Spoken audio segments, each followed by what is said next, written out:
പിതാവിൻ്റെയും പുത്രൻ്റെയും പരിശുദ്ധാത്മാവിൻ്റെയും നാമത്തിൽ ആമേൻ. പ്രിയമുള്ളവരെ, ഇന്നത്തെ ക്ലാസ്സിലേക്ക് നിങ്ങളേവരെയും ഹൃദയപൂർവ്വം സ്വാഗതം ചെയ്യുന്നു. തിയോളജിയായിട്ട് ഇന്നത്തെ ക്ലാസ്സിൽ നാം പഠിക്കുക സഭകളുടെ ഐക്യം അഥവാ എക്യുമെനിസം എന്ന കാഴ്ചപ്പാടിനെ കുറിച്ചാണ്. സഭാവിജ്ഞാനീയത്തിലെ സുപ്രധാനമായ ഒരു ചിന്താധാരയാണ് എക്യുമെനിസം. നമുക്കറിയാം, രണ്ടാം വത്തിക്കാൻ കൗൺസിലിൻ്റെ പ്രമാണരേഖകളിൽ ഒന്ന് തന്നെ എക്യുമെനിസത്തെക്കുറിച്ചാണ്. സഭകളുടെ ഇടയിലെ ഭിന്നത, അനൈക്യം, അത് ഓരോ സഭയെയും വേദനിപ്പിക്കുന്ന അടിസ്ഥാന വിഷയമാണ്. കാരണം ഈശോ മിശിഹ ഒരേ ഒരു സഭയെ സ്ഥാപിച്ചുള്ളൂ എന്നത് സത്യമാണ്. ഈശോ മിശിഹ സ്ഥാപിച്ച ആ ഏക സഭയിൽ നിന്ന് വിവിധ കാരണങ്ങളാൽ ഭിന്നിച്ചും പിളർന്നും അസ്വസ്ഥത ഉളവായും മാറിയ സഭകളാണ് ഇന്ന് ലോകത്ത് കാണുന്ന വ്യത്യസ്തങ്ങളായ സഭാവിഭാഗങ്ങൾ. അവയിൽ പൗരസ്ത്യ അപ്പസ്തോലിക സഭകളുണ്ട്.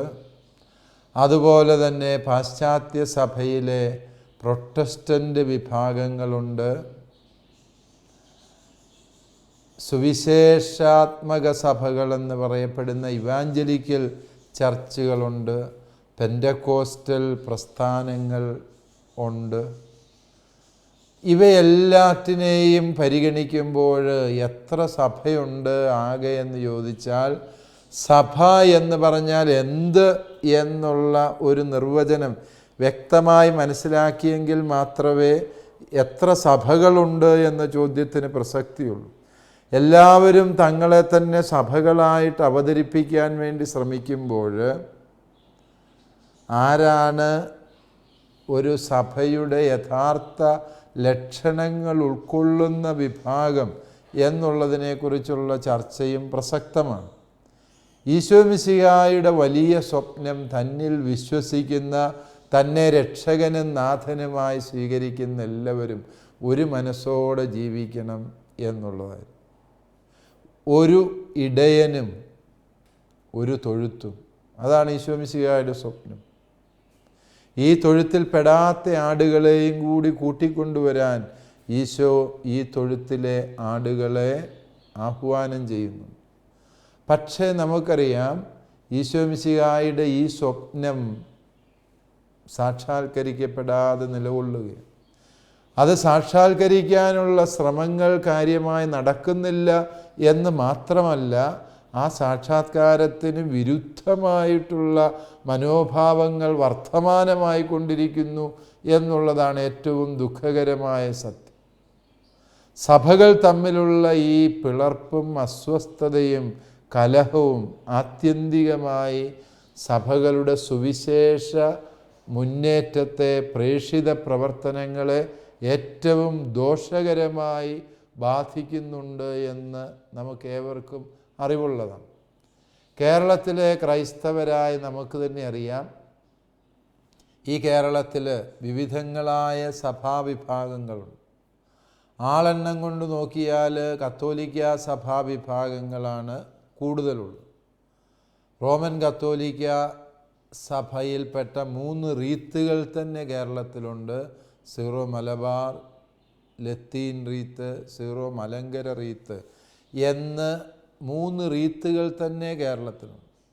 നമുക്കറിയാം, ഈ റീത്തുകൾ കൂടാതെ അവ കത്തോലിക്ക കൂട്ടായ്മയിലുള്ള റീത്തുകളാണ് എങ്കിൽ, കത്തോലിക്ക കൂട്ടായ്മയിൽ പെടാത്ത അനവധി അപ്പസ്തോലിക സഭാവിഭാഗങ്ങൾ കേരളത്തിലുണ്ട് എന്ന് നമുക്കറിവുള്ള വസ്തുതയാണ്. സിറിയൻ ഓർത്തഡോക്സ് ചർച്ചുകൾ, ഓർത്തഡോക്സ് സിറിയൻ ചർച്ചുകൾ, അതായത് യാക്കോബായ സഭയിലെ 2 വിഭാഗങ്ങളുണ്ട്. അതുപോലെ തന്നെ നമുക്കറിയാം മാർത്തോമാ സഭയുണ്ട്, തൊഴിയൂർ സഭയുണ്ട്. വിവിധങ്ങളായ സഭാവിഭാഗങ്ങളെക്കുറിച്ച് സഭാ ദർശന ക്ലാസ്സുകളിൽ അഥവാ എക്ലേസിയോളജി ക്ലാസ്സുകളിൽ നാം പഠിച്ചു കഴിഞ്ഞതാണ്. ഈ സഭകളെല്ലാം കൂടി പൊതുവായി സംസാരിക്കുന്ന ഒരു വേദി സാധ്യമാണോ, അഥവാ ഈ സഭകളെ എല്ലാം കൂടി ഈശോ മിശിഹ എന്ന ഏക ഇടയനെ അംഗീകരിക്കുന്ന ഈ സഭകൾ എല്ലാം ചേർന്ന ഒരു പൊതുവായ കൂട്ടായ്മയെക്കുറിച്ച് നമുക്ക് ചിന്തിക്കാനാകുമോ? ഇതാണ് എക്യുമെനിസം എന്ന് പറയുമ്പോൾ ആത്യന്തികമായി അർത്ഥമാക്കുക. ഓയിക്കോസ് എന്ന ഗ്രീക്ക് പദത്തിൽ നിന്നാണ് എക്യുമെനിസം എന്ന പദത്തിൻ്റെ ഉത്ഭവം. ഓയിക്കോസ് എന്ന് പറഞ്ഞാൽ ഭവനം, വീട് എന്നുള്ള അർത്ഥം. ഓയിക്കുമനെ എന്ന് പറഞ്ഞാൽ വസിക്കുക എന്നുള്ള അർത്ഥം. അതായത് ഒരേ ഭവനത്തിൽ വസിക്കുക എന്നുള്ള അർത്ഥത്തിലാണ് എക്യുമെനിസം എന്ന പദത്തെ നാം മനസ്സിലാക്കേണ്ടത്. പ്രിയപ്പെട്ടവരെ, ഈ വ്യത്യസ്തങ്ങളായ സഭകൾക്ക് വ്യത്യസ്തങ്ങളായിരിക്കാൻ ഒരുപാട് കാരണങ്ങളുണ്ട് എന്നുള്ളതും വസ്തുതാപരമാണ്. AD 52 തോമാസ് ലീഹ കേരളത്തിൽ വന്നു. അന്ന് മുതലാണ് ഇവിടെ ക്രൈസ്തവ വിശ്വാസത്തിൻ്റെ വിത്ത് പാകപ്പെട്ടത് എന്ന് നമുക്കെല്ലാം അറിയാവുന്ന വസ്തുതയാണ്.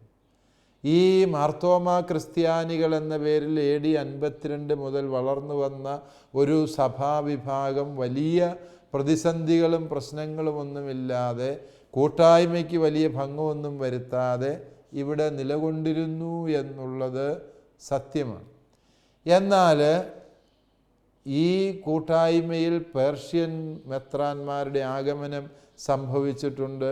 പേർഷ്യയിൽ നിന്നുള്ള കുടിയേറ്റങ്ങൾ, ക്നായി തൊമ്മൻ്റെ നേതൃത്വത്തിലുള്ള കുടിയേറ്റങ്ങൾ, ഇങ്ങനെ പല ചരിത്ര സംഭവങ്ങളും ഇതോടനുബന്ധിച്ച് നടന്നിട്ടുണ്ട്. എങ്കിലും ഈ മാർത്തോമാ ക്രിസ്ത്യാനികളുടെ കൂട്ടായ്മ വലിയ ഭംഗങ്ങൾ ഇല്ലാതെ മുമ്പോട്ട് പോയിരുന്നു എന്നുള്ളതാണ് സത്യം. എന്നാൽ പാശ്ചാത്യ മിഷണറിമാർ ഇവിടെ എത്തിച്ചേർന്നപ്പോൾ ചില പ്രതിസന്ധികൾ രൂപം കൊണ്ടു. ഇന്ന് നമ്മൾ പാശ്ചാത്യ മിഷണറിമാരെ വിമർശന ബുദ്ധിയ സമീപിക്കുമ്പോൾ ഓർക്കണം, ആ കാലഘട്ടത്തിൻ്റെ പ്രത്യേകതകൾ കൂടി തിരിച്ചറിയണം. സഭയെന്ന് പറഞ്ഞാൽ റോമൻ സഭയാണ് എന്നും ലത്തീൻ റീത്തിനപ്പുറത്ത് സഭയ്ക്ക് സാധ്യതകളില്ല എന്നും ചിന്തിച്ചിരുന്നവരായിരുന്നു പാശ്ചാത്യ മിഷണറിമാർ. അവരുടെ അറിവും ആ കാലഘട്ടത്തിലെ സഭാവിജ്ഞാനീയവും അപ്രകാരമായിരുന്നതുകൊണ്ട് അവർ അപ്രകാരമല്ലാത്ത സഭാവിഭാഗങ്ങളെ സംശയദൃഷ്ടിയോടെ വീക്ഷിച്ചു എന്നുള്ളത് ആ കാലഘട്ടത്തിലെ ഒരു അപരാധമായി വ്യാഖ്യാനിക്കുന്നതിൽ അർത്ഥമില്ല. ഇന്ന് നമ്മൾ സഭാചരിത്ര പുസ്തകം എഴുതുമ്പോൾ ആ കാലഘട്ടത്തിലെ മിഷണറിമാർ, പാശ്ചാത്യ മിഷണറിമാർ നമ്മളോട് വലിയ അന്യായം ചെയ്തു, ഭാരത ക്രിസ്ത്യാനികളുടെ പൈതൃകം നശിപ്പിച്ചു എന്നൊക്കെ എഴുതി വയ്ക്കുമ്പോൾ അതും ചരിത്രത്തിൽ ഈ കൂട്ടായ്മയ്ക്ക് ഭംഗം വരുത്തുന്ന നിലപാടുകളിലേക്ക് ചെന്നെത്തുകയുള്ളൂ എന്നതല്ലേ സത്യം. മറിച്ച് 15-ാം നൂറ്റാണ്ടിലെ ഒരു സംഭവത്തെ, ഒരു ചരിത്രത്തെ വിലയിരുത്തുമ്പോൾ, വിശദീകരിക്കുമ്പോൾ 15-ാം നൂറ്റാണ്ടിൻ്റെ പ്രത്യേകതകളും ആ കാലഘട്ടത്തിൻ്റെ സഭാവിജ്ഞാനീയത്തിലെ സൂചനകളും നാം മനസ്സിലാക്കേണ്ടതുണ്ട്. അതനുസരിച്ച് വിധിക്കുമ്പോൾ പാശ്ചാത്യ മിഷണറിമാരെ അവരുടെ വീക്ഷണകോണിലൂടെ വിലയിരുത്തിയാൽ പാശ്ചാത്യ മിഷണറിമാർ ചെയ്തത് ശരിയായിരുന്നു. കാരണം അവർ വിചാരിച്ചു കത്തോലിക്ക സഭ എന്ന് പറഞ്ഞാൽ റോമിലെ ലത്തീൻ റീത്ത് മാത്രമാണ്. ലത്തീൻ ഭാഷയിൽ കുർബാനയിൽ, അതല്ലാത്തൊരു ഭാഷയിൽ, അതല്ലാത്തൊരു രീതിയിൽ ഇവിടെ മാർത്തോമാ ക്രിസ്ത്യാനികൾ കുർബാന ചൊല്ലുന്നത് കണ്ടപ്പോൾ ലത്തീൻ മിഷണറിമാർ അത് എന്തോ തെറ്റായതും പാഷണ്ഡതാപരമായ സമീപനവുമാണ് എന്ന് വിചാരിച്ചു എന്നതാണ് സത്യം. അതിൽ അവരെ കുറ്റം പറയാൻ പറ്റില്ല. അവർക്ക് സുറിയാനി ഭാഷ അറിയാൻ പാടില്ല. സുറിയാനി ഭാഷയിൽ നമ്മളുടെ പൂർവികർ ഇവിടെ ചെയ്തുകൊണ്ടിരുന്ന ആരാധനാക്രമത്തെ വിലയിരുത്താനുള്ള പരിജ്ഞാനം അവർക്കില്ല. തന്നെയുമല്ല, ലത്തീൻ റീത്തിന് വെളിയിൽ തിരുസഭയുടെ സാന്നിധ്യത്തെക്കുറിച്ച് അവർക്ക് കാര്യമായ പരിജ്ഞാനവുമില്ല. അതുകൊണ്ട് തന്നെ അവർ സതുദ്ദേശത്തോടെയാകാം ഇന്നാട്ടിലെ ആരാധനാക്രമ അനുഷ്ഠാനങ്ങളിൽ അനാവശ്യമായ കടന്നുകയറ്റം നടത്തുകയും തൽഫലമായി ഈ തദ്ദേശീയരുടെ ആരാധനാക്രമത്തെ പാശ്ചാത്യവൽക്കരിക്കാൻ ബോധപൂർവമായ ശ്രമം നടത്തുകയും ചെയ്തു എന്നത് സത്യമാണ്. ഇതനുസരിച്ചുള്ള നടപടിക്രമങ്ങൾ ഉദയംപേരൂർ സൂനകദോസിൽ ഉണ്ടായിട്ടുണ്ട്.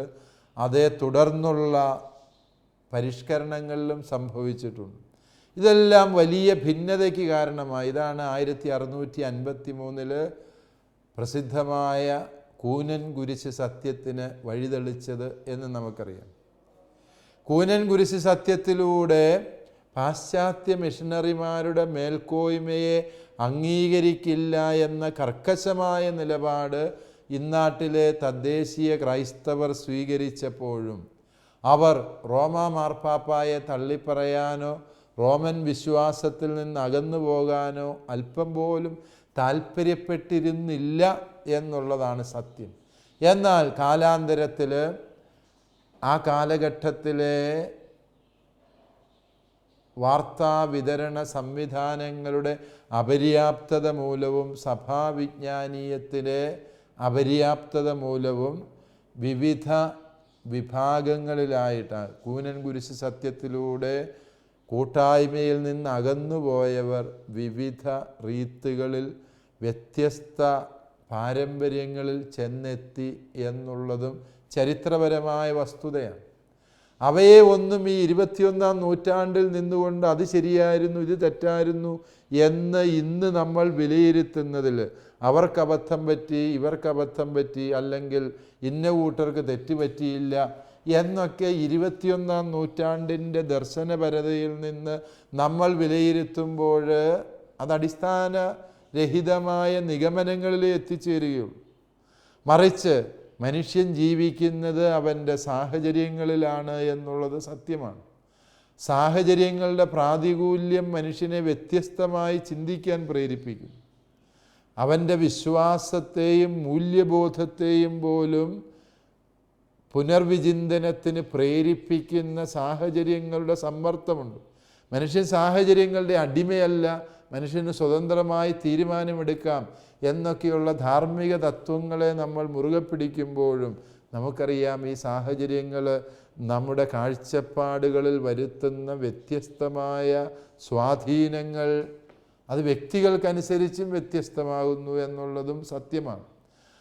അപ്രകാരം വിലയിരുത്തുമ്പോൾ ഈ കൂനൻ കുരിശ് സത്യത്തിലൂടെ രൂപം കൊണ്ട സഭകൾ, അവയുടെ പ്രവർത്തനങ്ങൾ, അവയുടെ നിലപാടുകൾ ഇവയൊന്നും വിമർശന ബുദ്ധിയാ വിലയിരുത്തപ്പെടേണ്ടതല്ല, ചരിത്രത്തിലെ സുതാര്യമായ യാഥാർത്ഥ്യങ്ങൾ എന്ന അർത്ഥത്തിൽ വിലയിരുത്തപ്പെടുന്നു. ഈ അർത്ഥത്തിൽ ചിന്തിക്കുമ്പോൾ സഭ ഐക്യത്തിന് വേണ്ടിയുള്ള ശ്രമങ്ങളെ ആരംഭിക്കേണ്ടത് എവിടെ നിന്ന് എന്ന് ചോദിച്ചാൽ രണ്ടാം വത്തിക്കാൻ കൗൺസിലിൻ്റെ സഭാഐക്യത്തെക്കുറിച്ചുള്ള പ്രമാണരേഖയുണ്ട്. അതുപോലെ തന്നെ സഭാഐക്യത്തെക്കുറിച്ച് ഉള്ള ഒരു മാർഗനിർദ്ദേശങ്ങളുടെ സമാഹാരമായ ഒരു ഡയറക്ടറിയും റോമിൽ നിന്ന് കത്തോലിക്കാ സഭ പുറത്തിറക്കിയിട്ടുണ്ട്.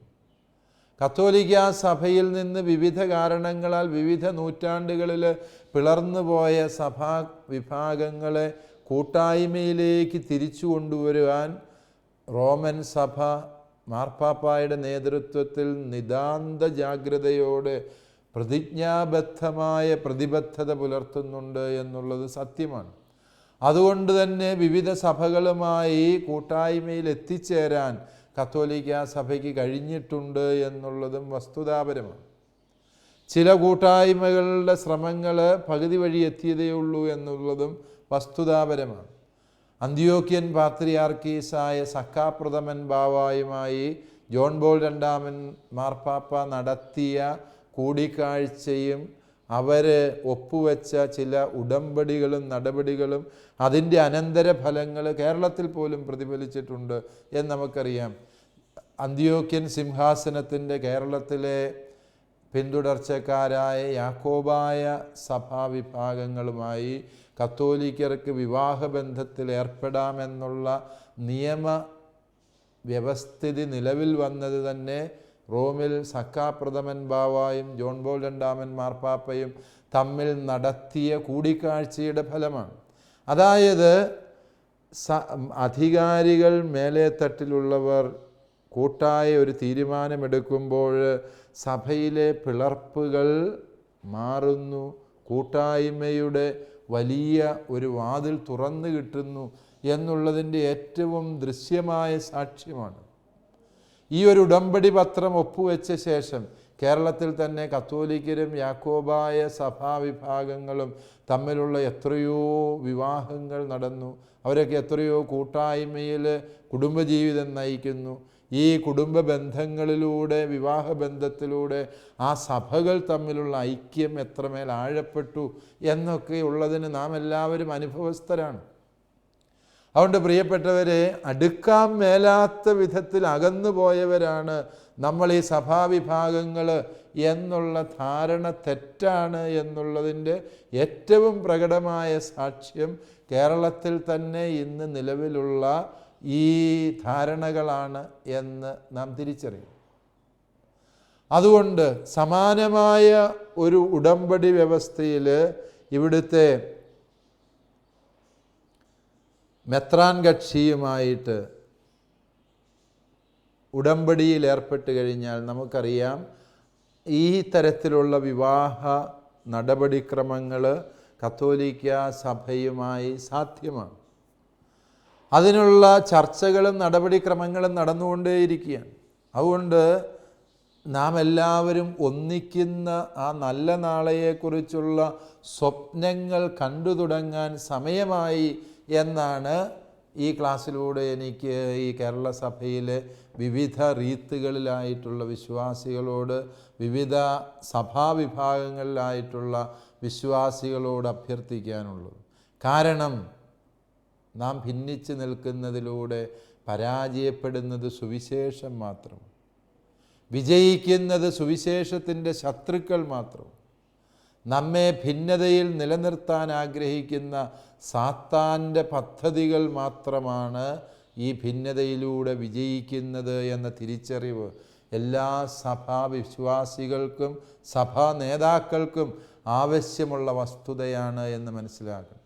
മിശിഹ നമ്മെ എല്ലാവരെയും ഒരേ തൊഴുത്തിലാക്കാൻ ആഗ്രഹിക്കുന്ന അവൻ്റെ ആ വലിയ സ്വപ്നത്തിൻ്റെ ശുശ്രൂഷകരാകണം ഓരോ സഭയുടെയും അധികാരികൾ, ഓരോ സഭയുടെയും വൈദികർ, ഓരോ സഭയിലെയും വിശ്വാസികൾ എന്ന തിരിച്ചറിവ് പ്രിയപ്പെട്ടവരെ നമുക്ക് ആവശ്യമുണ്ട്. അതുകൊണ്ട് ഈ സഭ ഐക്യത്തിന് വേണ്ടി ചെയ്യേണ്ട ഒന്നാമത്തെ വസ്തുത, കത്തോലിക്കാ സഭ പുറത്തിറക്കിയ ആ ഡയറക്ടറിയിൽ സഭ ഐക്യം എങ്ങനെ മുമ്പോട്ട് കൊണ്ടുപോകണം എന്ന് വിശദീകരിക്കുന്ന ഡയറക്ടറിയിൽ പറഞ്ഞിരിക്കുന്ന ഒന്നാമത്തെ നിർദ്ദേശം തന്നെ ഇതാണ്: സഭകൾ തമ്മിലുള്ള ഭിന്നതയുടെ കാരണത്തെക്കുറിച്ച് പഠനം നടത്തുക. ഏതൊക്കെ കാരണങ്ങളിലാണ് വ്യത്യാസപ്പെട്ടിരിക്കുന്നത് ഈ സഭകൾ എന്നതിനെക്കുറിച്ച് പഠനം നടത്തുക. അങ്ങനെ പഠിച്ചു കഴിയുമ്പോഴാണ് നാം എല്ലാം ഒരു കാലഘട്ടത്തിൽ ഒരേ വിശ്വാസത്തിൻ്റെ സാക്ഷികളായിരുന്നു എന്ന സത്യം നമുക്ക് മനസ്സിലാകുന്നത്. ആ സാക്ഷ്യത്തെ തിരിച്ചറിയാൻ കഴിയും. കേരളത്തിൽ ഇപ്രകാരം ഒരു പഠനം നടന്നാൽ എന്ത് സംഭവിക്കും എന്നാണ് ഞാൻ നേരത്തെ പറഞ്ഞു വെച്ചത്.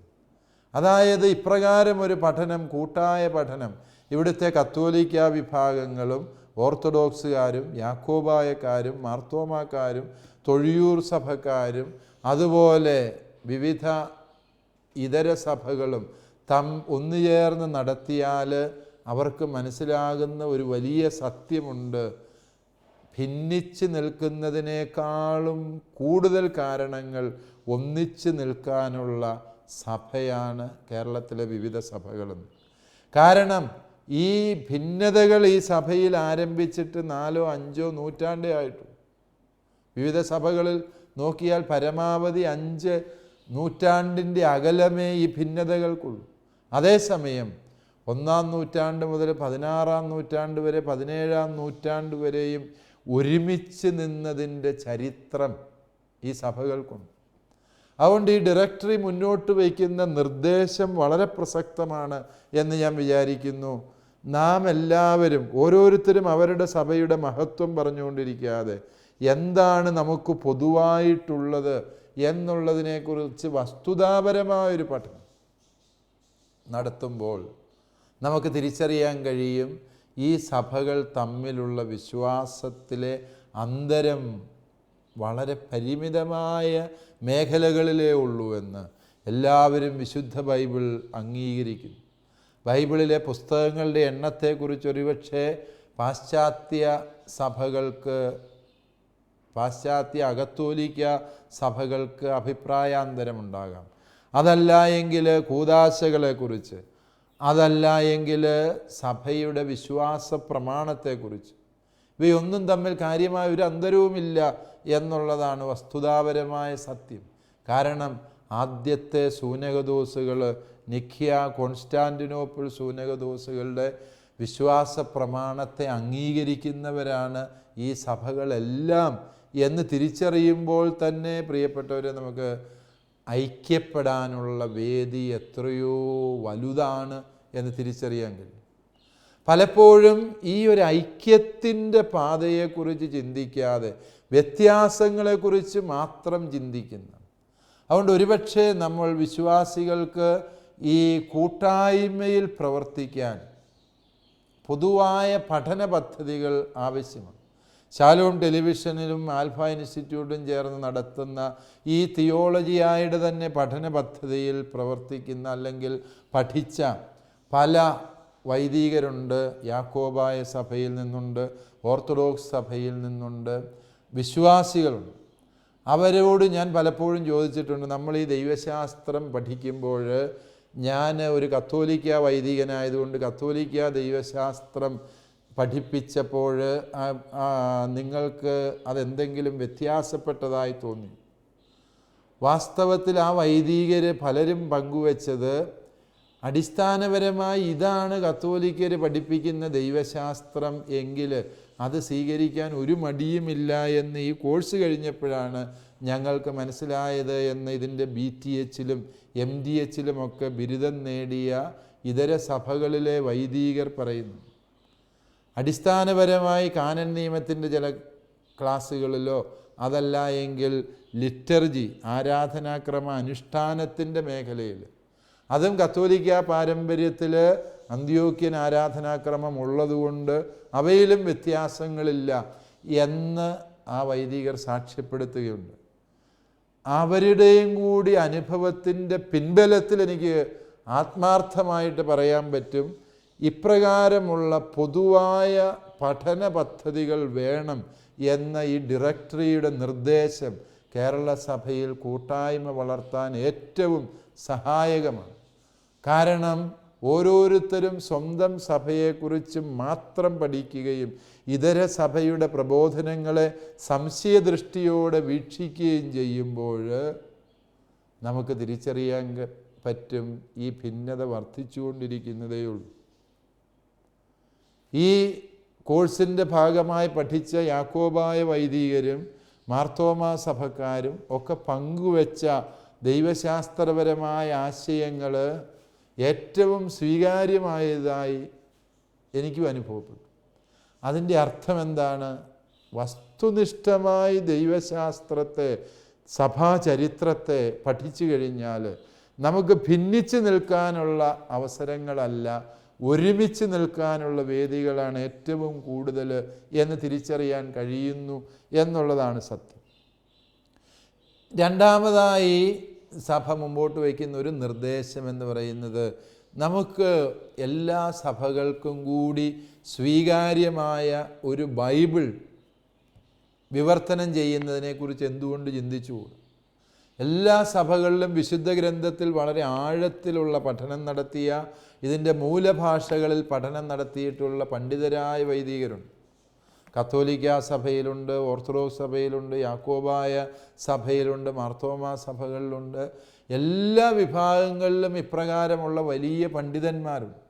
ലോകത്തിലെ പല രാജ്യങ്ങളിലും ഇപ്രകാരമുള്ള സഭൈക്യത്തിൻ്റെ ബൈബിൾ വിവർത്തനങ്ങൾ വന്നിട്ടുണ്ട്.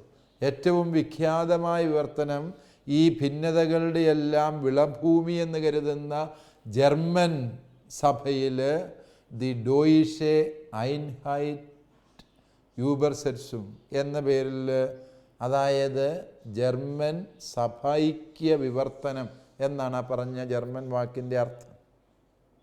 അങ്ങനെ ഒരു വിവർത്തനം രൂപം കൊണ്ടു. ലൂതറിൻ്റെ നാട്ടിൽ തന്നെ അപ്രകാരം സഭൈക്യത്തിൻ്റെ ബൈബിള് ദശാബ്ദങ്ങൾക്ക് മുൻപേ വന്നുവെങ്കിൽ കേരള സഭ ഒരേ പൈതൃകം സൂക്ഷിക്കുന്ന ഈ സഭകൾക്ക് ഇപ്രകാരം ഒരു ഐക്യത്തിൻ്റെ വിശുദ്ധ ഗ്രന്ഥം രൂപീകരിക്കുന്നതിനെക്കുറിച്ച് ചിന്തിക്കണം എന്ന് ഈ റോമൻ ഡയറക്ടറി ആവശ്യപ്പെടുമ്പോൾ ഞാൻ വിചാരിക്കുന്നു കേരള സഭ ഏറ്റവും ഗൗരവബുദ്ധിയോടെ സമീപിക്കേണ്ട ഒരു നിർദ്ദേശമാണ്. അപ്രകാരം പൊതുവായൊരു ബൈബിള് ഈ കേരളത്തിലെ വിവിധ ക്രൈസ്തവ സഭകൾ ഉപയോഗിച്ചു തുടങ്ങുമ്പോൾ ഈ ഭിന്നതയുടെ അതിരുകൾ അലിഞ്ഞില്ലാതാകുന്ന അനുഭവത്തിലേക്ക് നമ്മൾ വളരും എന്ന സത്യം ഓർക്കുക. സഭ ഐക്യത്തിൻ്റെ ഇതര മാനങ്ങൾ, പ്രായോഗിക മാനങ്ങൾ ഏതൊക്കെ എന്ന് വരും ക്ലാസ്സുകളിൽ നാം വിശദമായി പഠിക്കുന്നതാണ്. ദൈവം അനുഗ്രഹിക്കട്ടെ.